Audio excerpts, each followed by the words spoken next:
Hello my lovelies. Today I'm going to show you how to make my favorite cocktail. It's a champagne cocktail. It's perfect for this type of weather.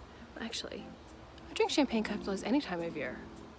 It's the all-weather cocktail, so come on, I'll show you how to make it.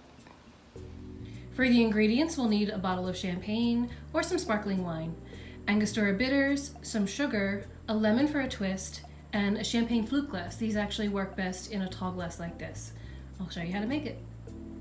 My sparkling wine of choice for today is Marquis de Latour. It's a French brand, but it's not actually in the Champagne region, so they can't call it champagne, so they have to call it sparkling wine. But it's very good, and it's actually only about $10, maybe $10.99, which is less expensive than most cavas or proseccos on the market. So if you can find Marquis de Latour, I suggest you give it a try. It's delicious.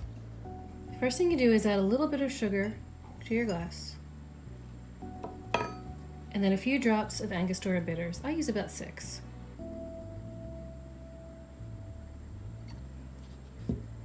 And then start filling your glass slowly.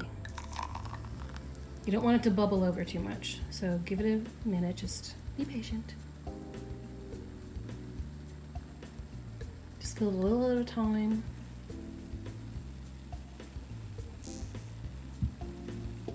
So in the meantime, you also want to have a twist of lemon, so take a little bit of lemon, it'll help the bubbles go down.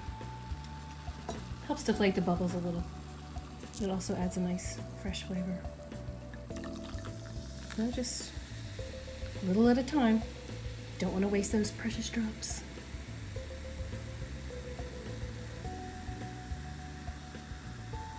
If you want to be really fancy, you can rim the top of the glass with sugar.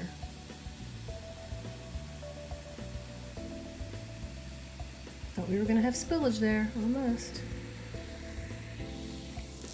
So there you go, champagne cocktail. Yummy. Here's what you'll need: a bottle of champagne, a cat, some Angostura bitters, some sugar.